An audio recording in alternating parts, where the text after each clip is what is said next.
গণহত্যার অভিযোগে শেখ হাসিনার বিচারের দাবিতে রাজধানীর শাহবাগ মোড় অবরোধ করেছেন জুলাই গণঅভ্যুত্থানের শহীদ পরিবারের সদস্যরা।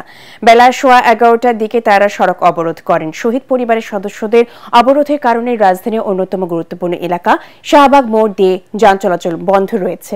চারপাশের সড়কে আটকে পড়েছে শত শত যানবাহন। এই সময় আন্দোলনকারীরা গণহত্যায় অভিযুক্ত শেখ হাসিনাকে ভারত থেকে দ্রুত দেশে ফিরিয়ে এনে বিচারের মুখোমুখি করার দাবি জানান। আমার এই ছোট বোনের খোঁজ চাই, খবর চাই। আমার ছোট বোনের যদি কোনো বেরুন রবে থাকে ওনার খবরটা আমি চাই। আমরা আমাদের ভাইদের কবর শনাক্ত করতে চাই। আমার ভাইদেরকে দাফন করা হয়েছে 114টা কবর, সবার সন্ধান পাইতে চাই এবং শহীদ পরিবারের পুনর্বাসন চাই।